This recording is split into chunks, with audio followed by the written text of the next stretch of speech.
అందరికీ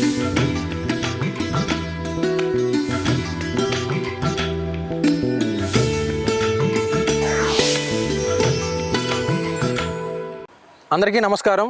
రైతు సోదరులకు, రైతు నేస్తం వీక్షకులకు స్వాగతం. నేను హనుమంత్. ప్రజెంట్ నేను శ్రీకాకుళం జిల్లా బూర్జ మండలం ఉప్పినవలస నుండి అన్నంపేట గ్రామంకు వెళ్ళే మార్గం మధ్యలో పీజేఆర్ అగ్రో ఫార్మ్స్ వీరు ఆర్గానిక్ ఫార్మింగ్ చేస్తున్నారు. ఈ ఆర్గానిక్ ఫార్మింగ్లో భాగంగా పలు పంటలను పండిస్తున్నారు. దానిలో ప్రధానంగా వీరు డ్రాగన్ ఫ్రూట్ని సాగు చేస్తున్నారు. ఈ సాగుని మొదలుపెట్టినటువంటి వ్యక్తి పి రామ్మోహన్ రావు గారు. వీరు రైల్వేలో ఉన్నత ఉద్యోగిగా ఉంటూ అలానే సామాజిక సేవలో భాగంగా కార్మిక నాయకుడిగా ఉంటూ మరోవైపు ఈ వ్యవసాయాన్ని మొదలుపెట్టి సక్సెస్ఫుల్గా దిగుబడిని తీస్తూ అలానే మార్కెటింగ్ కూడా వారు చేసుకోగలుగుతున్నారు. ఇప్పుడు మనం వారిని కలిసి ఈ డ్రాగన్ ఫ్రూట్ని ఏ విధంగా సాగు చేయాలి, అలానే ఈ డ్రాగన్ ఫ్రూట్ యొక్క ఉపయోగాలు మనం ఇప్పుడు వారి మాటల ద్వారా తెలుసుకుందాం.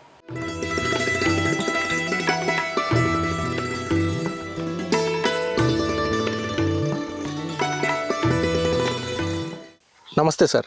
నమస్తే సార్. ప్రజెంట్ మీరు ఎక్కడ వర్క్ చేస్తున్నారు, మీ గురించి ఒకసారి తెలియచేయండి. నమస్కారం. నా పేరు పప్పల రామ్మోహన్ రావు. మాది నేటివ్ శ్రీకాకుళం జిల్లా తోలాపి గ్రామం. నేను రైల్వేలో ఉద్యోగం చేస్తున్నాను.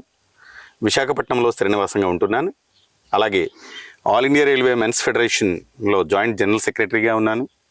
విశాఖపట్నం డివిజన్కు ఈస్ట్ కోస్ట్ రైల్వే శ్రామిక్ యూనియన్కి డివిజనల్ ఇన్ఛార్జిగా కూడా పనిచేస్తున్నాను. మీరు మంచి జాబ్లో ఉన్నారు, మంచి బాధ్యతలు చేపట్టి ఉన్నారు. మీరు ఈ ఫార్మింగ్ వైపు రావాలని ఎందుకు నిర్ణయించుకున్నారు? అసలు ఏ విధంగా వచ్చారు దీనిలోకి? ప్రధానంగా ఈ వ్యవసాయాన్ని ఎంచుకోవడానికి కారణం, మాది వ్యవసాయం ప్రధానంగా వృత్తిగా కలిగిన కుటుంబం నుంచి వచ్చాను. మా నాన్నగారు ఒక విశ్రాంత ఉపాధ్యాయులు. ఇప్పటికీ ఆయన వ్యవసాయం మీద ఉన్న మక్కువతో ఆయన వ్యవసాయాన్ని ఇప్పటికీ కూడా కొనసాగిస్తూ ఉన్నారు. ఒక వ్యవసాయాన్ని ఎప్పటికైనా మనం ప్రధాన దినిగా ఎంచుకోవాలి అనే ఒక ఆలోచన నాకు మొదటి నుంచి ఉండింది. అదే నాకు ప్రేరణ కలిగించింది వ్యవసాయంలోకి మళ్ళీ రావడానికి. ఓకే, వ్యవసాయాన్ని ఎంచుకున్నారు, అది కూడా ఈ ప్రకృతి వ్యవసాయం చేయాలని మీరు ఎందుకు అంత బలంగా నిర్ణయించుకున్నారు? Yes sir. గ్రామీణ వ్యవసాయం ఈరోజు మన సమాజంలో గ్రామీణ వ్యవసాయాన్ని చూస్తేనే ప్రకృతి వ్యవసాయం సార్. అలాంటిది ప్రకృతి వ్యవసాయం అనేది ఈరోజు సాధారణంగా ప్రతి ఒక్కరూ చేయాల్సినది మన బాధ్యత. అయినప్పటికీ విపరీతమైన రసాయనాలను వాడుతూ ఏదైతే ఈరోజు మనం తింటున్న ఆహారాన్ని విషతుల్యం మనమే చేసుకుంటున్నామో, ఈరోజు నిజంగా గ్రామీణ వ్యవసాయదారులు దానికి వ్యతిరేకంగా ఉన్నారు. ఈరోజు వ్యవసాయం మళ్ళీ లాభసాటిగా మార్చడం అంటే మళ్ళీ మనం ప్రకృతి వ్యవసాయంలోకి మళ్ళడం ఒకటే మార్గం అని అనిపించడం ద్వారా అది నిరూపించాలన్న ఒక సదుద్దేశంతోనే ఈ ప్రకృతి వ్యవసాయాన్ని ఎంచుకోవడం జరిగింది. ఓకే, ఇప్పుడు ప్రజెంట్ అంటే ఈ ప్లేస్లో అంటే ఎంత ల్యాండ్ని మీరు ఫార్మింగ్లోకి తీసుకొచ్చారు? సార్, ఇది వాస్తవంగా 15 ఎకరాలు సుమారుగా ఉన్న ఈ వ్యవసాయ క్షేత్రం అండి. ఇది గత 30 సంవత్సరాలుగా బీడుగా ఉన్నదాన్ని మేము ఇప్పుడు మీరు చూస్తున్న ఈ పరిస్థితిని తీసుకురావడం జరిగింది.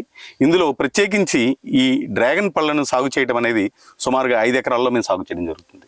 ఓకే, అంటే ఇతర భాగంలో ఇంకా ఏమి ఉన్నాయి?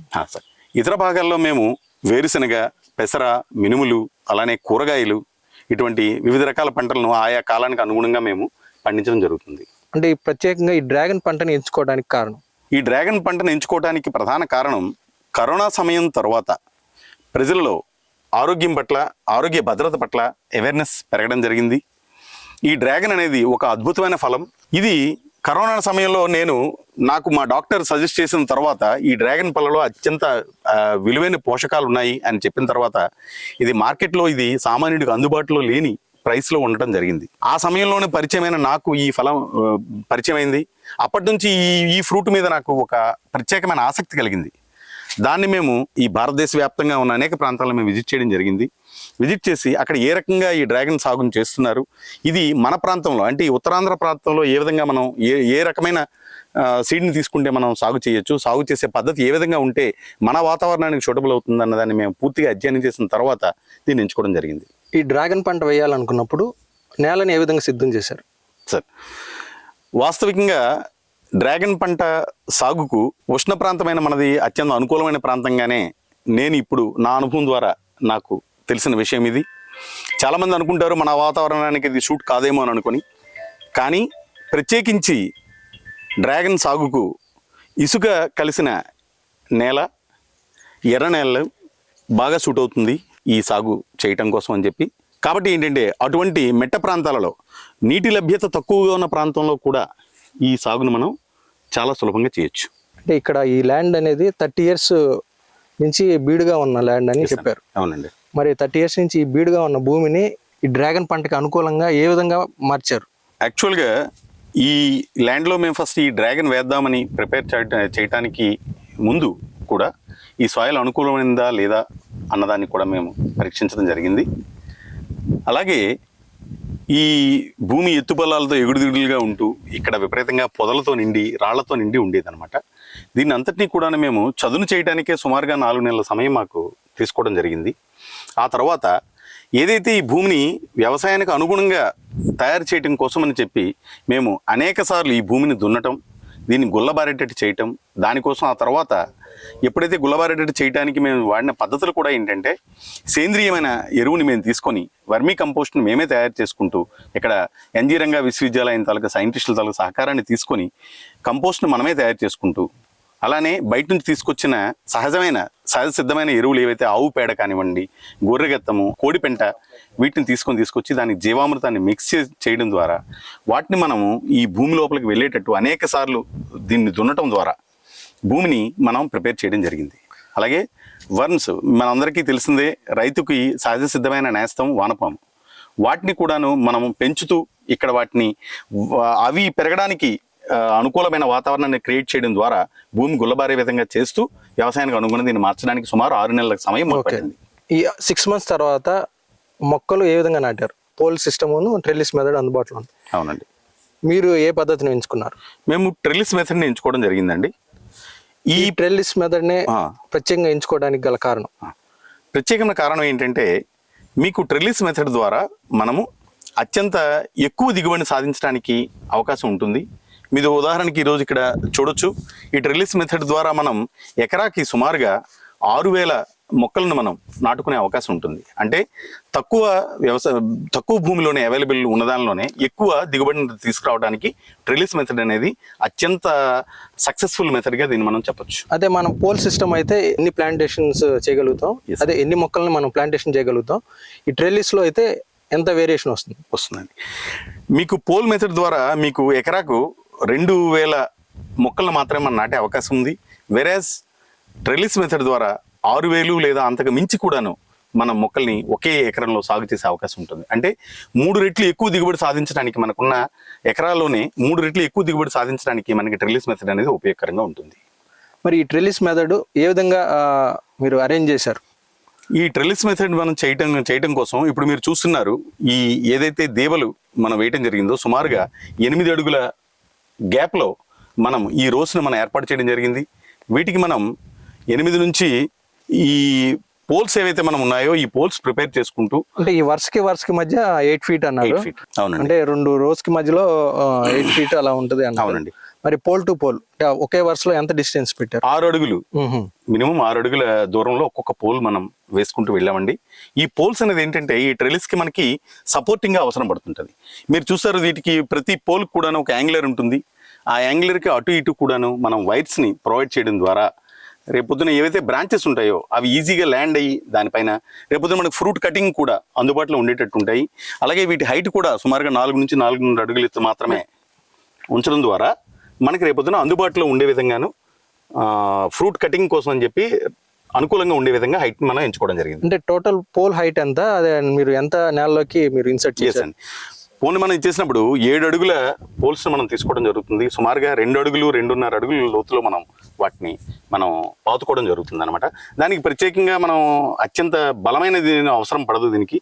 ఎందుకంటే వీటి వెయిట్ని ఏదైతే కాంపన్సేట్ చేయడానికి సరిపోతుందో ఆ రకంగా 2 అడుగులు 2.5 అడుగుల లోతులో మనం పాతుకున్నట్లయితే మీకు అనుకూలంగా ఉంటుంది. మరి పైన యాంగులర్ పెట్టారు, తర్వాత వైర్ మీరు తీసుకున్నారు, అది ఎటువంటి వైర్ తీసుకున్నారు? ఈ వైర్ అనేది ఏంటంటే మనం ఈ వైర్ ఇదే ఇన్స్టాలేషన్లో మనకు ఉండే కాస్ట్లీయెస్ట్ ఆస్పెక్ట్స్ ఇవే అవుతాయండి. ఫర్ ఎగ్జాంపుల్ మనం లిఫ్ట్లో వాడుతూ ఉంటాం, లిఫ్ట్ రోప్ ఏదైతే ఉంటుందో ఆ రోప్ని మేము దీనికి వాడడం జరిగిందండి, యూజ్ చేసాము. సో దట్ ఇదేంటంటే దీని లైఫ్ 20-25 years మనకి ఖచ్చితంగా ఉండాల్సి ఉంటుంది. మధ్యలో అది పోతే దాన్ని మార్చుకోవడం, రీప్లేస్ అనేది కష్టం. అది వేసినప్పుడే ఆలోచించి క్వాలిటీ మెటీరియల్ వాడుకుంటే మీకు రాబోయే రోజుల్లో ఇబ్బంది లేకుండా ఉంటుంది.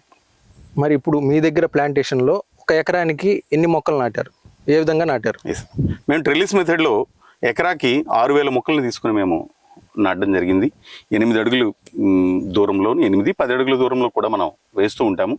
ఎందుకంటే ఆ డిస్టెన్స్ వల్ల ఏమవుతుందంటే మధ్యలో ఈ గ్యాప్ ఉండడం వల్ల మనం రేపొద్దున ఫ్రూట్ కటింగ్ విషయంలో కానివ్వండి, అదర్వైజ్ ఈ మనం గ్రాస్ని ఏదైతే కట్ చేస్తూ పోతామో వీటికి కానివ్వండి అనుకూలంగా ఉంటుంది అటువైపు ఇటువైపు కూడా వెళ్ళడానికి అన్న ఉద్దేశంతో మనం ఈ మాత్రం డిస్టెన్స్ మెయింటైన్ చేసుకోవడం అనేది రైతులకి సజెస్టబుల్. Okay, రోకి okay. అంటే మొక్కకి మధ్య ఎంత డిస్టెన్స్ పెట్టారు? మొక్కకి మధ్య 1 అడుగు దూరం మనం మెయింటైన్ చేసామండి.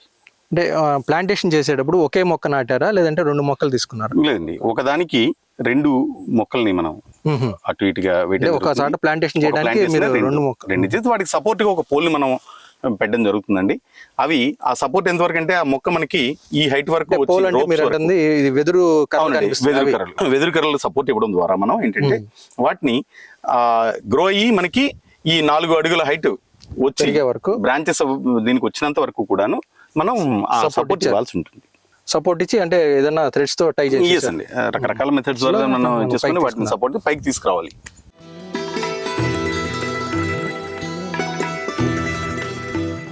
ఈ డ్రాగన్ మొక్కలు నాటుకున్న తర్వాత నుంచి మనకి పై స్టేజ్ వరకు వచ్చే వరకు ఏ విధంగా మేనేజ్మెంట్ చేశారు? ప్రత్యేకంగా ఏంటంటే 4 అడుగుల ఎత్తు వరకు సుమారుగా మొక్క వచ్చినంత వరకు మనం బ్రాంచెస్ డిఫరెంట్ బ్రాంచెస్ వచ్చినప్పటికీ వాటిని కట్ చేస్తూ ప్రధానమైన బ్రాంచ్ ఏదైతే బలంగా ఉంటుందో దాన్ని మాత్రమే పైకి తీసుకొచ్చే ఏర్పాటు చేయాల్సి ఉంటుంది. ఎందుకంటే ఆ బ్రాంచెస్ ఎక్కువ రావడం ద్వారా ఏమవుతుందంటే అల్టిమేట్గా మొక్క తాలూకా ప్రధానమైన గ్రోత్ అనేది దెబ్బతింటుంది. కాబట్టి వాటిని కట్ చేస్తూ మనం ఎప్పటికప్పుడు ప్రధానమైన బ్రాంచ్ని మాత్రమే పైకి తీసుకురావడం ద్వారా బలమైన మొక్క మనకి తయారవడానికి అవకాశం ఉంటుంది. దీనికి వాటర్ మేనేజ్మెంట్ విషయంలోకి వచ్చేటప్పటికి ఏ విధంగా మనం మేనేజ్ చేయాలి? ఇది యాక్చువల్గా కాక్టస్ జాతికి చెందిన మొక్క, అంటే ఎడారి మొక్క అలాంటిది. దీనికి భారీగా వాటర్ అనేది అవసరం పడదు. అలానే ఎక్కువ వాటర్ ఇవ్వడం కూడా అంత శ్రేయస్కరం కూడా దీనికి కాదు. దీనికి అందుకోసం ఏంటంటే మేము డ్రిప్ మెథడ్ని వాడడం జరిగింది, బిందు సేద్యాన్ని వాడడం జరిగింది.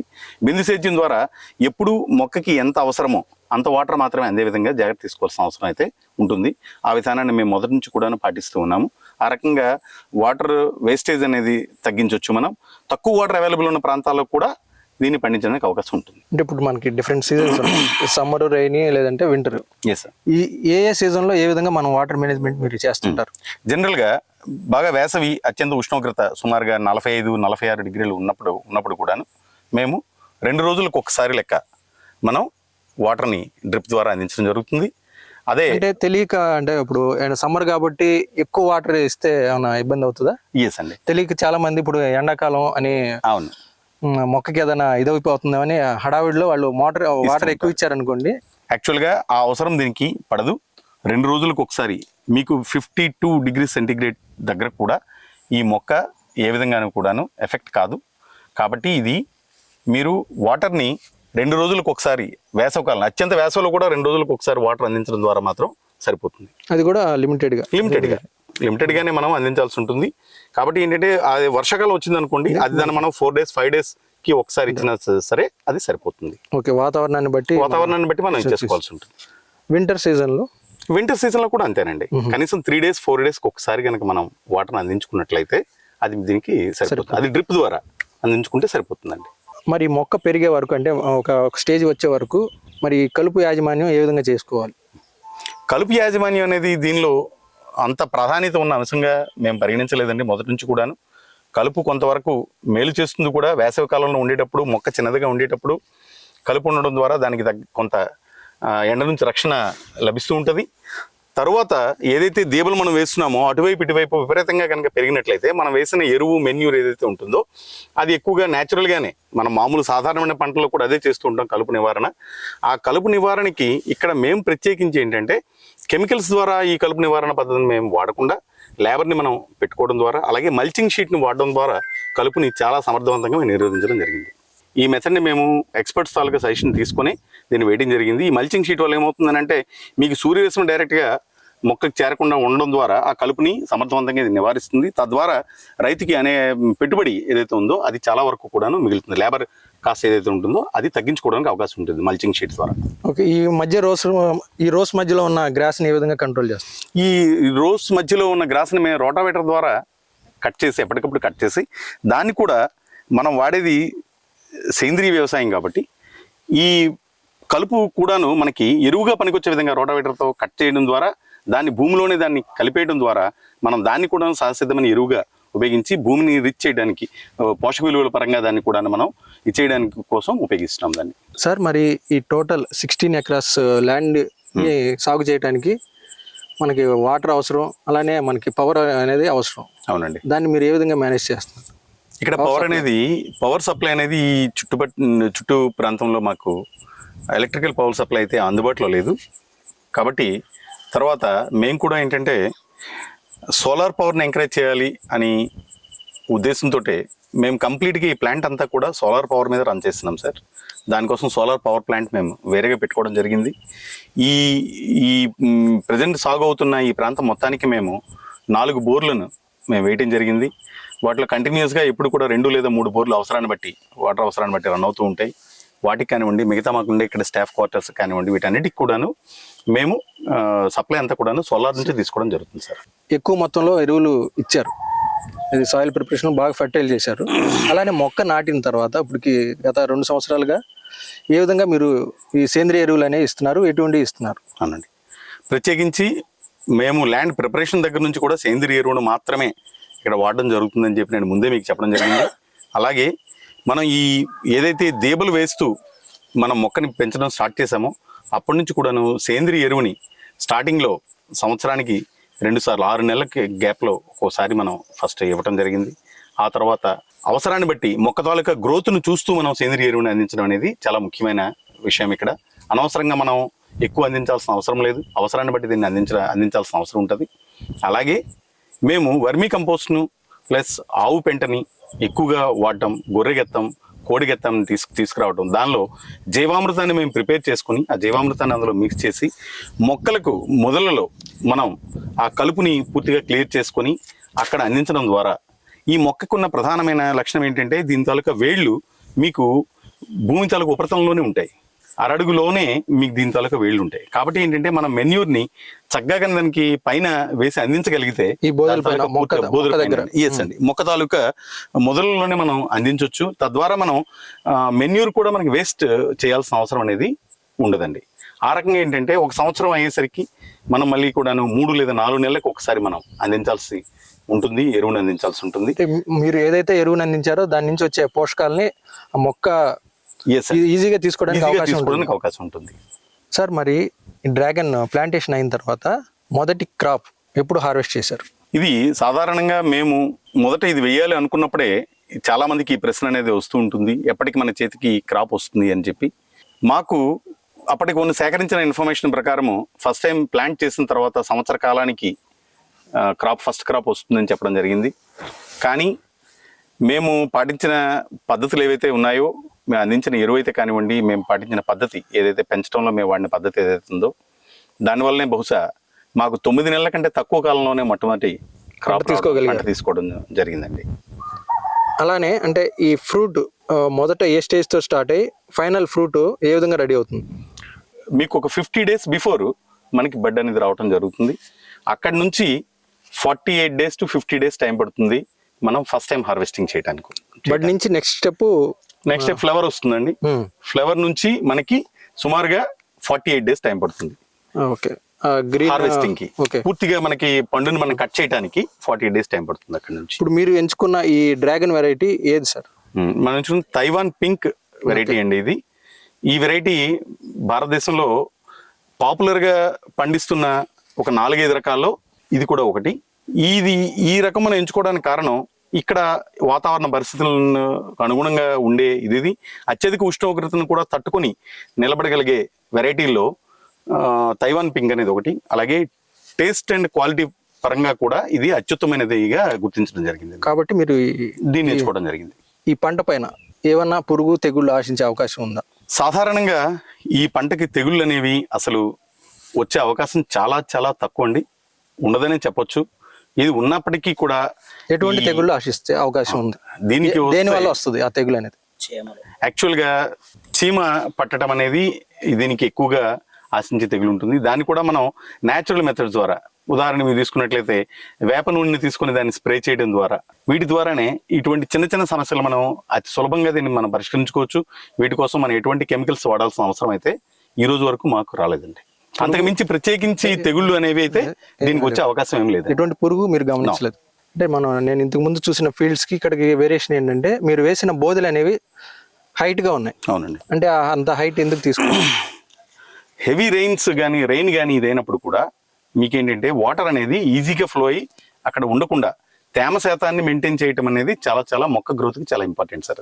సో వాటర్ మేనేజ్మెంట్ లో భాగంగానే దీన్ని మనం ఈ దీప అనేది ఇంత హైట్ సుమారుగా 2 అడుగుల హైట్ మనం పెట్టుకుని దాన్ని అలా మెయింటైన్ చేయడం ద్వారా మనకి ఏంటంటే మొక్కల తాలూకా గ్రోత్ విషయంలో కాంప్రమైజ్ కావాల్సిన అవసరం రాదండి. ఎంత హెవీ రైన్స్ పడినా కానీ మొక్కకి ఎటువంటి ఇబ్బంది కలగకుండా మీరు మేనేజ్ చేశారు. ఈ డ్రాగన్ ఫ్రూట్ లో మెయిన్ సీజన్ ఇప్పుడు ఒక ఇయర్ తీసుకున్నట్లయితే మనకి ఫ్రూట్ మన చేతికి వచ్చే సీజన్. డ్రాగన్ కూడా మిగతా పళ్ళలానే సీజనల్ ఫ్రూట్. ఇది మీకు జూన్ నెల నుంచి మ్యాక్సిమం అక్టోబర్ ఎండింగ్ నవంబర్ వరకు కూడాను ఇది మనకి ఫ్రూట్ అనేది అవైలబుల్ ఉంటుంది సార్. మరి రిమైనింగ్ పీరియడ్ లో అంటే ఏం జరుగుతుంటుంది ఇక్కడ? రిమైనింగ్ పీరియడ్ లో మనం వీటిని మొక్కల్ని సంరక్షించుకోవటం అనేది ఒక టాస్క్. అలానే నెక్స్ట్ ఏంటంటే ఎక్స్ట్రా ఏవైతే బ్రాంచెస్ అవి వస్తూ ఉంటాయో వాటిని క్రోనింగ్ చేయడం ద్వారా, కట్ చేయడం ద్వారా, వాటిని అనవసరమైన బ్రాంచెస్ ని కట్ చేయడం ద్వారా మెయిన్ స్టెమ్ నుంచి వచ్చే బ్రాంచెస్ వాటిని బలంగా ఉంచుకొని నెక్స్ట్ దీనికి మనం కాపుకి మనం మొక్కల్ని హెల్తీగా ప్రిపేర్ చేసుకోవడం అనేది మిగతా టైంలో మనం చేయాల్సిన పని. ప్రజెంట్ అంటే మీ 2 years ఫీల్డ్ నుంచి 2 years పంట నుంచి ఎన్నిసార్లు హార్వెస్టింగ్ జరిగింది సార్? ఇది హార్వెస్టింగ్ అనేది ఫస్ట్ ఇయర్ మాకు 1 ఎకరం నుంచి 2 టన్నుల వరకు మాత్రమే మనం తీసుకోవడం జరిగింది. మొత్తం ఈ 5 నెలల 6 నెలల కాలంలో మనం 1 ఎకరా నుంచి సెకండ్ టైం జరిగింది. ఇది 2వ సంవత్సరం మనం తీసుకోవడం జరిగింది. ఈ సంవత్సరం గత సంవత్సరం కంటే కనీసం 6 రెట్లు ఎక్కువగా ఈ సంవత్సరం మాకు రావడం జరిగింది. వాస్తవానికి మేము ఎక్స్పెక్ట్ చేసిన దానికంటే కూడా చాలా ఎక్కువగా ఈ సంవత్సరం మేము తీసుకురావడం జరిగింది. 2వ సంవత్సరం మంచి రిజల్ట్ చూడడం జరిగింది. నెక్స్ట్ ఇయర్కి వెళ్ళేసరికి ఖచ్చితంగా 12 టన్నుల వరకు కూడాను దీనిలో మనం తీయగలమని ఆశిస్తూ ఉన్నాము ఇప్పుడు దీని ప్రకారం. అలానే ఈ ఫ్రూట్కి రాబోయే రోజుల్లో కూడా మంచి డిమాండ్ని క్రియేట్ చేయడం ద్వారా కూడా ఇది మంచి లాభసాటిగా మారుతుందని ఎక్స్పెక్ట్ చేస్తున్నాం. ఈ డ్రాగన్లో మనం అంటే దిగుబడిని ఎక్కువ తీసుకోవాలంటే ఎటువంటి చర్యలు చేపట్టాలి? ప్రత్యేకించి ఇదే సాధారణ రైతుల్లో ఉండే సేంద్రియ ఎరువులను వాడితే ఎక్కువ దిగుబడి రాదు అనే ఒక అపోహ మన రైతుల్లో, సగటు రైతుల్లో ఉంటుంది. కానీ అది తప్పు అని నిరూపించడం మా పీజీఆర్ అగ్రో ఫార్మ్స్ ద్వారా మేము మీ అందరికీ తెలియజేయాలనుకుంటున్నాము. ఎందుకంటే కెమికల్స్ని వాడడం ద్వారా ఏ రకంగా అయితే మనం భూమిని నిస్సారంగా తయారు చేసుకుంటూ పోతూ అత్యధిక ఉత్పత్తి అన్న ఒక భ్రమలో మనం ఏదైతే వెళ్తున్నామో అది తప్పు. సేంద్రియ ఎరువులను వాడడం ద్వారా భూమిని సారవంతం చేస్తూ అత్యధిక దిగుబడులను మనం తీసుకొచ్చే అవకాశం ఉంది. మేము కూడా డ్రాగన్ పళ్ళ తాలూకా సాగులో కూడా మేము దాన్ని పూర్తిగా త్రికరణ శుద్ధిగా మేము దాన్ని అమలు చేస్తూ ఉన్నాము. మీకు సేంద్రియ ఎరువుల్లో జీవామృతాన్ని తయారు చేయడం ద్వారా దాన్ని డ్రిప్ ద్వారా అందించడము, అదేవిధంగా వర్మీ కంపోస్ట్కి వేరేగా మనమే ప్లాంట్ని తయారు చేసుకున్నట్లయితే అత్యంత విలువైన ఎరువుని మనము మన డ్రాగన్ తోటకి అందించడం ద్వారా అత్యధిక దిగుబడిని సాధించవచ్చు. ఔత్సాహిక రైతులందరికీ కూడా మేము ప్రకృతి వ్యవసాయం వైపు ప్రతి ఒక్కరు మళ్ళాలి. ఇది అత్యధిక దిగుబడి సాధించడానికి కూడా ప్రకృతి వ్యవసాయమే పనికొస్తుందని చెప్పి నిరూపించాలనేది మా యొక్క ప్రయత్నం. సార్, ఈ మీ ఫార్మింగ్ ల్యాండ్ మొత్తం ఇదంతా చూస్తే కనుక కొండ ప్రాంతం. అవునండి. మరి ఇక్కడ ఏదన్నా ఇతర యానిమల్స్, ఇప్పుడు కోతులు కానీ లేదంటే ఎలుగుబంట్లు లాంటివి కానీ లేదంటే ఎవరన్నా దొంగతనాలు జరిగే అవకాశం ఉంటుంది కాబట్టి దీనికి ఎటువంటి భద్రతను మీరు ఏర్పాటు చేశారు? వాస్తవానికి ఇక్కడ మాకు ఇనీషియల్ ఇన్వెస్ట్మెంట్ సాధారణంగా ఒక డ్రాగన్ రైతుకి అయ్యేదానికంటే మాకు చాలా ఎక్కువ అవ్వడం జరిగింది. కారణం ఏంటంటే ఇప్పుడు మీరు చెప్పిన సమస్యలు ఇక్కడ ఈ ఏరియాలో చాలా ఎక్కువగా ఉన్నవి. ఈ అడవి జంతువులు అయితే కానివ్వండి, ప్రధానంగా ఎలుగుబంట్లు అయితే కానివ్వండి, ముళ్ళ పందులు లాంటివి కానివ్వండి, ఇటువంటివి కూడాను దాడి చేసే అవకాశం ఎక్కువగా ఈ ఏరియాలో ఉండింది. దాని నుంచి ప్రొటెక్ట్ చేయడం కోసము ఈ సుమారుగా 15 ఎకరాలకు టోటల్గా ఫెన్సింగ్కే భారీగా మేము ఖర్చు చేయాల్సి వచ్చింది. దానివల్ల ఏంటంటే మాకు ఇన్వెస్ట్మెంట్ ఎకరాకి సుమారుగా 8 నుంచి 9 లక్షల రూపాయలు మాకు ఇక్కడ మేము ఇన్వెస్ట్ చేయాల్సి వచ్చింది. ఈ స్టేజ్కి దీన్ని తీసుకురావడానికి ఇనీషియల్ ఇన్వెస్ట్మెంట్ ఆ మేరకు అయింది. అదే ఒక సగటు రైతు, 1 ఎకరం ఉన్న రైతు ఈ డ్రాగన్ ఫ్రూట్ కనుక సాగు చేయాలి అని అనుకుంటే తను కనీసం అంటే ఎంత ఇన్వెస్ట్ చేయాల్సిన అవసరం ఉంటుంది? సాధారణంగా ఒక రైతు తను ఆల్రెడీ సాగు చేస్తున్న వ్యవసాయ భూమిని ఏదైనా సరే డ్రాగన్ ఫ్రూట్ పండించాలి అని అనుకుంటే తనకి మ్యాక్సిమం 5 నుంచి 6 లక్షల రూపాయలతోనే ఎకరాకి వాళ్ళు ఇది సాగు చేసే అవకాశం తప్పనిసరిగా ఈ ట్రెల్లిస్ మెథడ్లోనే చేయొచ్చండి. ట్రెల్లిస్ మెథడ్లో చేయొచ్చు.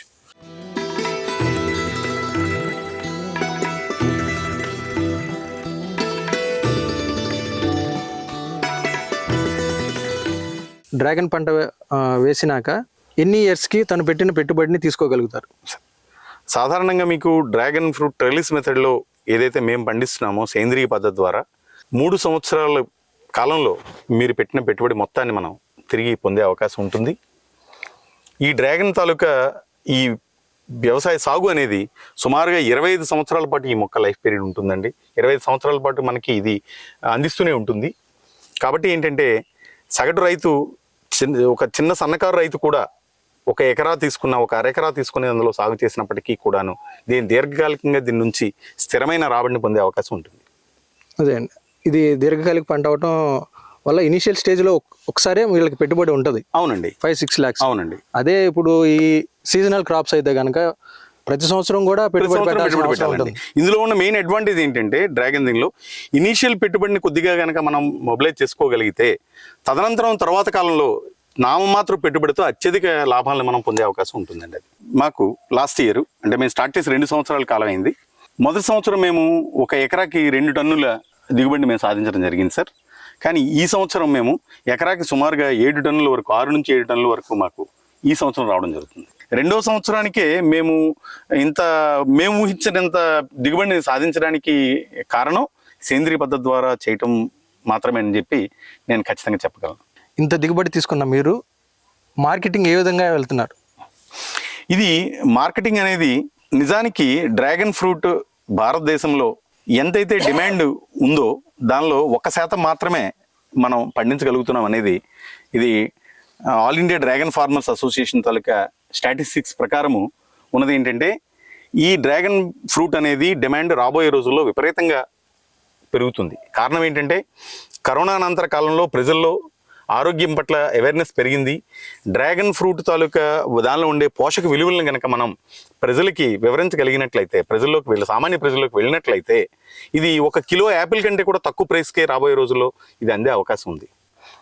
రాబోయే రోజుల్లో విపరీతమైన డిమాండ్ ఉంటుంది. ఇప్పుడు ప్రస్తుతం మేము అవలంబిస్తున్న మార్కెటింగ్ అయితే మాత్రం ఏంటంటే మేము సొసైటీలోకి దీన్ని తీసుకువెళ్ళాలి, ఒక లాట్లో ఒకరికి సేల్ చేయాలన్న కాన్సెప్ట్తో కాకుండా మేమైతే ఏం చేస్తున్నామంటే మా ఫ్రెండ్ సర్కిల్లో ఉన్న వాళ్ళతో వాట్సాప్ గ్రూపులను క్రియేట్ చేయడం ద్వారా సోషల్ మీడియాలో మేము ఏ రకమైన నేచర్ ఫార్మింగ్ అనగానే ఆర్గానిక్ అనగానే ప్రతిదీ ఆర్గానిక్ అనుకుని నమ్మే పరిస్థితిలో ప్రజలు లేరు. కానీ ఇక్కడ మేము 200% ఆర్గానిక్ సహజసిద్ధమైన ఎరువులు మాత్రం వాడుతూ సహజసిద్ధంగా మేము పండిస్తున్న ఈ పంటని ప్రతి ఒక్కరు కూడాను ఆస్వాదించాలి అన్న ఉద్దేశంతో ఫస్ట్ మా ఫ్రెండ్స్ తోటే మేము టీమ్స్ని తయారు చేసి వాట్సాప్ గ్రూప్స్ని క్రియేట్ చేయడం ద్వారా, ఫేస్బుక్ ద్వారా, ట్విట్టర్ నుంచి మాకు సోషల్ మీడియా ద్వారా మన స్నేహితులందరికీ కూడాను దీన్ని పరిచయం చేయడం ద్వారా ఇప్పటి వరకు మేము పండిస్తున్న పంటని ఆ రకంగానే మేము మార్కెటింగ్ చేసుకోగలుగుతున్నాం. అనేక ప్రధాన నగరాల్లో కూడాను దీనికి మార్కెటింగ్ కోసం అని చెప్పి ఈ ప్రకృతి వ్యవసాయం ద్వారా పండించే ఉత్పత్తుల్ని ఎక్కడైతే సేల్ పాయింట్స్ కానివ్వండి వీటిని కూడా మేము సొంతంగా ఏర్పాటు చేసి సేల్ చేసే ఆలోచన కూడా ఒకటి ఉంది. అంతేకాకుండా యాక్చువల్గా డ్రాగన్ ఫ్రూట్ నుంచి మనము జ్యూస్ తయారు చేయొచ్చు. దాన్ని మన మార్కెట్లోకి మేము ఒక బ్రాండ్ నేమ్తో, మా పీజీఆర్ బ్రాండ్ నేమ్తో దీన్ని రిలీజ్ చేయాలనుకుంటున్నాము. నెక్స్ట్ కాకపోతే ప్రస్తుతానికి మీకు ఈ రా ఫ్రూట్ గానే వెళ్ళిపోతుంది కాబట్టి అవసరం పడట్లేదు. బట్ రాబోయే రోజుల్లో ఏంటంటే దిగుబడి ఇంకా విపరీతంగా పెరిగే అవకాశం ఉంది. కాబట్టి ఇప్పుడు దీన్ని బట్టి చూసుకున్నట్లయితే మేము రిటైల్ స్టోర్స్ కూడాను దీన్ని అందించడం జరుగుతుంది. మేము సొంతంగా కూడా స్టాక్ పాయింట్స్ని పెట్టుకుని ప్రధాన నగరాల్లో ఈ స్టాక్ పాయింట్స్ పెట్టుకోవడం ద్వారా అక్కడి నుంచి రిటైల్ స్టోర్స్కి ఏమో వీటిని మేము అందించడానికి ప్రయత్నం చేస్తున్నాము. మరి ఈ మార్కెటింగ్ విషయంలో ఏ ప్రాంతాలకి మీరు ఫ్రూట్ అనేది సప్లై చేస్తున్నారు? సార్ ప్రస్తుతానికి మేము హైదరాబాద్, విజయవాడ, విశాఖపట్నం, విజయనగరం ఈ చుట్టుపక్కల ప్రాంతాలన్నిటికీ కూడాను మేము ఈ ఫ్రూట్ని మేము పంపించడం జరుగుతుంది. అలాగే రాబోయే రోజుల్లో డోర్ డెలివరీకి కూడా మేము అందుబాటులో తీసుకొస్తున్నామండి. దీనికి మరి బ్రాండింగ్ ఏమన్నా చేశారు? ఎస్ సార్, ఇది పీజీఆర్ అగ్రోఫార్మ్స్ మా నాన్నగారి పేరు, వారి పేరు మీద మేము దీన్ని మార్కెటింగ్ చేయడం జరిగింది. బ్రాండ్ దీంతో పీజీఆర్ అగ్రో ఫార్మ్స్ అనేది మేము పెట్టుకోవడం జరిగింది సార్. మీ నాన్నగారి పేరు? మా నాన్నగారి పేరు పి జగన్నాథరావు. ఆయన రిటైర్డ్ టీచర్ అండి. మా నాన్నగారే వచ్చి వ్యవసాయాన్ని అంతా కూడా పర్యవేక్షిస్తూ ఉంటారు. మేము దీనిలో కొంత బిజీగా ఉన్నప్పటికీ కూడా మా నాన్నగారు నిరంతర పర్యవేక్షణలోనే జరుగుతుంది. ఈ డ్రాగన్ ఫ్రూట్ ని, ఈ క్రాప్ ని కనుక పరిశీలించినట్లయితే కొన్ని ఇయర్స్ బ్యాక్ ఎవరికి తెలియదు. తర్వాత ఈ కరోనా తర్వాత ఈ ఫ్రూట్ వాల్యూ గురించి తెలిసి, లేదంటే ఈ పంట విశిష్టతను తెలిసి రైతులు కొంతమంది కొంచెం స్పీడ్గా ఈ పంట వేయటం మొదలుపెట్టారు. అలానే రానున్న కాలంలో కూడా రైతులు ఈ డ్రాగన్ పంటని సాగు చేయటం మొదలు పెడితే మరి ఈ పంట 25 సంవత్సరాలు లైఫ్ టైం అని అంటున్నారు. మరి ఈ పంటకి కానీ ఈ పండుగ కానీ డిమాండ్ తగ్గే అవకాశం ఏమైనా ఉందా, లేదా లాభసాటిగానే ఉంటుందా? ఇది భారతదేశంలో వినియోగంలో ఉన్న డ్రాగన్ ఫ్రూట్ నిజానికి వినియోగంలో ఉండాల్సిన దానిలో 1% మాత్రమే ఈరోజు ఉంది. అంటే ఇప్పుడు మనకి మార్కెట్లో ఉన్నదంతా మార్కెట్లో బయట నుంచి ఉన్నది వస్తుంది. బయట నుంచి వస్తున్నది. డిమాండ్ అండ్ సప్లై మధ్య అంతరం ఎక్కువ ఉంది. అలానే ప్రజల్లో అవగాహన ఇంకా పూర్తిగా లేకపోవటం వల్ల దీని వినియోగం పెరగాల్సినంతగా ఇంకా పెరగలేదు.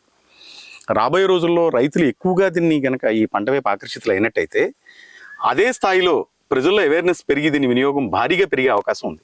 ఎందుకంటే భారత మార్కెట్లో ఇంకా 90% స్పేస్ మనకి ఆక్యుపై కాకుండా ఉంది. కాబట్టి ఏంటంటే ప్రజలు వినియోగించడం స్టార్ట్ చేస్తే 100 కిలోల డిమాండ్కి 1 కిలో మాత్రమే ఈరోజు సప్లై చేసే సామర్థ్యం ఉంది. ఇంకా 99 కిలోలు మనం పండించాల్సి ఉంది. కాబట్టి రాబోయే సంవత్సరాల్లో కూడా ఎంత విపరీతంగా ఈ ఫ్రూట్ని కనుక మనం ఉత్పత్తి చేయగలిగితే డిమాండ్ కూడా అదే స్థాయిలో పెరుగుతుంది. ధర తగ్గడం కూడా పండించే వాళ్ళకి ఖచ్చితంగా మార్కెట్ని విస్తృతమైన అవకాశాలను కల్పించే ఒక పాజిటివ్ అంశంగానే ఉంటుంది తప్ప రైతులకు నష్టపరిచేదంటూ ఏమీ ఉండదు. ఆ స్థాయికి డిమాండ్ పెరుగుతుంది. మన లోకల్ మార్కెట్లోనే విపరీతమైన డిమాండ్ పెరగడం ద్వారా మనం ఆ రకంగా విపరీతమైన లాభాన్ని పొందే అవకాశం అయితే ఉంటుంది. కాబట్టి ఔత్సాహిక రైతులు ఎవరు కూడా దీని గురించి వేరే ఆలోచన చేయకుండా ఈ డ్రాగన్ ఫ్రూట్ను వీలైనంత ఎక్కువ మంది సాగు చేయడం ద్వారా ఇది ప్రజల్లోకి మరింతగా వెళ్ళినట్లయితే ఇందులో లాభానికి లాభసాటి కాదు అనుకోవడానికి ఎటువంటి అవకాశం అయితే లేదండి. సార్, మీరు క్రాప్ వేసినప్పుడు, ఈ డ్రాగన్ పంట వేసినప్పుడు ఎక్కువ పెట్టుబడి అయింది. ఇది మొక్కలకు కూడా ఎక్కువ కాస్ట్ అయిందని చెప్పారు. అంటే ఆ కాస్ట్ ఎక్కువ అవడానికి కూడా కారణం ఇక్కడ దూర ప్రాంతాల నుంచి మీరు తీసుకొచ్చని ఇంతకు ముందు మీరు మాటల్లో చెప్పారు. అవునండి. సో మరి ఆ ప్రైస్ని మనం తగ్గించడానికి మీ సైడ్ నుంచి నర్సరీ ఏమన్నా ప్లాన్ చేస్తున్నారా? డెఫినెట్గా అండి. ఇది మేము ఈ మొక్కను మేము తీసుకొచ్చినప్పుడు మాకు ప్లాంట్ చేసినంత వరకు ఒక ప్లాంట్కి సుమారుగా 100 రూపాయలు సుమారు పడిందండి ఒక్కొక్క మొక్క మనం చేయడానికి. తద్వారా భారీగా ఇనీషియల్ కాస్ట్ అనేది, ఇన్వెస్ట్మెంట్ అనేది పెరిగింది. కానీ మేము ఇక్కడ ప్రత్యేకించి ఉత్తరాంధ్రలో పండించాలనుకునే ఔత్సాహిక రైతులకి చెప్పబోతున్నాము. ఈ అక్టోబర్ నుంచి నర్సరీ మేము స్టార్ట్ చేస్తున్నాము. అక్టోబర్ నుంచి రైతులు ఎవరైనా సరే ఇది వేయాలనుకుంటే, ఎందుకంటే నవంబర్ దీనికి ఐడియల్ టైం, మొక్కలు నాటడానికి ఐడియల్ టైం నవంబర్ అవుతుంది. కాబట్టి ఈ లోపు మేము అక్టోబర్కే సీడ్ని సిద్ధం చేసి ఉంచడం జరుగుతుంది. మేము ఖచ్చితంగా ప్రతి రైతుకు, ఔత్సాహిక రైతులందరికీ కూడాను చాలా తక్కువ ధరకే మేము ఈ సీడ్ అందించడం ద్వారా మరింత మంది రైతులు ఈ దీనిలోకి వచ్చే విధంగా మేము ప్రోత్సహిస్తామండి. అంతేకాకుండా మాకు టెక్నికల్ సపోర్ట్ ఇనీషియల్గా మేము స్టార్ట్ చేసినప్పుడు ఏ రకంగా చేయాలి అనే దాని విషయంలో మాకు అనేక రకాలైన క్వశ్చన్స్ ఉండేవి. వాటికి ఆన్సర్ చేసేవాళ్ళు లేకుండా పోయారు. కానీ 2 సంవత్సరాలు వ్యవసాయం మేము చేసిన తర్వాత ఇక్కడున్న మా సిబ్బంది అయితే కానివ్వండి, మేమైతే కానివ్వండి, మాకు ప్రాక్టికల్గా గ్రౌండ్ లెవెల్లో ఉన్న ఎక్స్పీరియన్స్ని మా ఔత్సాహిక రైతులు మా దగ్గర నుంచి సీడ్ తీసుకువెళ్ళే వాళ్ళందరికీ కూడాను మేము ఇవ్వడం ద్వారా వాళ్ళకి టెక్నికల్ సపోర్ట్ మేము అందించడం జరుగుతుంది. టైం టు టైం విజిట్ చేసి వాళ్ళు ఏంటి, ఏ రకమైన పద్ధతులు వినియోగించాలి, ఏ టైంలో ఎరువు వేయాలి, ఏ టైంలో ఎటువంటి జాగ్రత్తలు తీసుకోవాలి అన్న దాని విషయంలో కూడా పూర్తి సలహాలు, సూచనలు అందించడానికి మేము సిద్ధంగా ఉన్నాం. Okay sir. మరి ఈ డ్రాగన్ ఫ్రూట్ తీసుకోవడం వల్ల ఎటువంటి ఆరోగ్యపరమైనటువంటి ఉపయోగాలు ఉన్నాయి? ఎస్ అండి. ఎటువంటి పోషకాలు ఉన్నాయి? ఎస్ అండి. ఈ డ్రాగన్ ఫ్రూట్ అనేది మీకు ఒక 10 కిలోస్ యాపిల్లో ఉండే ఫుడ్ వాల్యూస్ అన్నీ కూడాను 1 కిలో డ్రాగన్లో ఉంటాయండి. మీరు దీన్ని తీసుకోవడం ద్వారా ఇమ్యూనిటీ పవర్ని విపరీతంగా పెంచుకునే అవకాశం ఉంటుంది. డి విటమిన్, ఈ విటమిన్, ఐరన్తో సహా ఇందులో మనకి పుష్కలంగా లభిస్తాయి. అంతేకాకుండా డయాబెటిక్ ఎవరైతే ఉన్నారో అది కంట్రోల్ చేయడానికి పనికి వస్తుంది. కొలెస్ట్రాల్ని తగ్గిస్తుంది ఇది పర్టికులర్గా. అలానే బాలింతలు ఇటువంటి వాళ్ళు తీసుకునే ఆహారంలో ఇది తీసుకోవడం ద్వారా వాళ్ళ తలకు రక్తహీనత దీని నుంచి వీళ్ళు బయటపడడానికి అవకాశం ఉంటుంది. చిన్నపిల్లలు, వీక్గా ఉండే పిల్లలకి, వీళ్ళందరికీ కూడాను ఈ ఆహారం అనేది, వృద్ధులకైతే హృద్రోగాలతో బాధపడే వాళ్ళకి, డయాబెటిక్ దీంతో ఉండే వాళ్ళకి రెగ్యులర్గా ఈ ఫ్రూట్ని, వాళ్ళకి స్వీట్ తినాలని ఉంటుంది కానీ డయాబెటిక్ పేషెంట్స్ చాలామంది స్వీట్ తినలేరు. కానీ మా ఫ్రూట్ని తీసుకోవడం ద్వారా స్వీట్గా ఉంటుంది, వాళ్ళకి స్వీట్ తినాలన్న కోరిక తీరుతుంది. అలానే దానికి తగ్గట్టు డయాబెటిక్ని కంట్రోల్ చేసే అవకాశం కూడా ఉంటుందని చెప్పి బ్యాలెన్స్ చేస్తుంది. ఎస్, డెఫినెట్గా బ్యాలెన్స్ చేస్తుంది సార్. ఇది ఆ రకంగా ఇది చాలా పనికి వస్తుంది. చాలామంది మీరు నెట్లో కానివ్వండి, నిపుణులు కానివ్వండి, మీరు సలహా తీసుకుంటే డ్రాగన్ ఫ్రూట్ తాలూకు అపారమైన ఉపయోగాలు ఏవైతే ఉన్నాయో వాటిని మీరు తెలుసుకోగలరు. సో అంటే ఈ డ్రాగన్ ఫ్రూట్లో ఉన్న అమితమైనటువంటి పోషక విలువల వల్ల అవి తీసుకున్న వారికి కూడా అటువంటి ఆరోగ్యకరమైనటువంటి ప్రయోజనాలు ఏర్పడతాయి. ఎస్ అండి, డెఫినెట్గా. మేము ఇక్కడ డ్రాగన్ ఫ్రూట్ని ఈరోజు మా ఫామ్ నుంచి ఎవరైతే కొన్ని తీసుకుని వెళ్తున్నారో వాళ్ళందరికీ కూడా ఇక్కడ నుంచి 200 రూపీస్ కిలోకి మేము అందించడం జరుగుతుంది. అలానే ఎవరికైతే మేము డోర్ డెలివరీ చేస్తూ ఇతర సిటీలకి పంపిస్తున్నామో 250 రూపీస్ లెక్క వాళ్ళకి మాత్రం అందించడం జరుగుతుంది. వేరే ఆర్గానిక్ అని చెప్పి అమ్ముతున్న చాలా దీనిలో 400 రూపాయలు, 450 రూపాయలు కిలో అమ్మే పరిస్థితి ఉంటుంది. కానీ స్వచ్ఛమైన డ్రాగన్ పళ్ళని మేము సరసమైన ధరకే 200 రూపాయలకి అందించడానికి సగం ప్రైస్కే మేము అందించడం జరుగుతుంది. రాబోయే రోజుల్లో ఇంకా మార్కెట్ విస్తృతం అయిన తర్వాత ఎంతకంటే కూడా ఇంకా తక్కువ ప్రైస్కి అందించడానికి కూడా మేము సిద్ధంగా ఉన్నాం. ఎంతవరకు ఆదాయం తీసుకోగలిగారు మీరు? ఇప్పటి వరకు తీసుకున్న ఆదాయం వరకు పోల్చుకున్నట్టయితే ఈ సంవత్సరం ఇప్పటికి మేము 2 విడతలుగా మేము హార్వెస్టింగ్ చేయడం జరిగింది. అదే రెండో విడత ఇంకా పూర్తి కూడా రెండో విడత ఇంకా మాకు పూర్తి కాలేదు. ఇప్పటి వరకు మాకు సుమారుగా 6 లక్షల రూపాయలు ఆదాయాన్ని మేము ఈ సంవత్సరం ఇప్పటి వరకు తీసుకోవడం జరిగింది. ఇంకా మాకు నవంబర్ వరకు టైం ఉంది. కనీసం మరొక 6 నుంచి 7 విడతలుగా మేము మరొక తీసుకునే అవకాశం ఉంది. కాబట్టి ఖచ్చితంగా ఈ సంవత్సరం మేము మంచి లాభాలని మంచి రిటర్న్స్ మేము తీసుకోగలుగుతామని భావిస్తున్నాం. తప్పకుండా సార్. మీరు ఒక పక్క రైల్వేలో విధులు నిర్వహిస్తూ సామాజిక సేవా రంగంలో ఒక కార్మిక నాయకుడిగా ఉంటూ మరోవైపు ఈ వ్యవసాయంలోకి వచ్చి ప్రకృతి వ్యవసాయం చేస్తూ అది కూడా మంచి పంటని మీరు ఎంచుకొని చాలా సక్సెస్ఫుల్గా ఈ పంటను సాగు చేస్తూ అదే రీతిలో దీన్ని కమర్షియల్గా కూడా మార్కెటింగ్ చేసుకుంటూ ముందుకు సాగుతున్నారు. అలానే ఇప్పుడు ఈ డ్రాగన్ పూర్తి సాగును గురించి దాని యొక్క పూర్తి ఉపయోగాల గురించి రైతు నేస్తం వ్యూవర్స్ కూడా తెలియజేసినందుకు మీకు హృదయపూర్వక ధన్యవాదాలు. Thank you sir. Thank you. ఈ వీడియో మీకు నచ్చితే లైక్ చేయండి, ఇతరులకు షేర్ చేయండి. వీడియోపై మీ అభిప్రాయాన్ని కామెంట్ రూపంలో తెలపండి. మరిన్ని వ్యవసాయ వీడియోల కోసం రైతు నేస్తం యూట్యూబ్ ఛానల్ ని సబ్స్క్రైబ్ చేయండి. పక్కనే ఉన్న గంట సింబల్ నొక్కి నోటిఫికేషన్స్ ద్వారా తాజా వీడియోల సమాచారం పొందండి.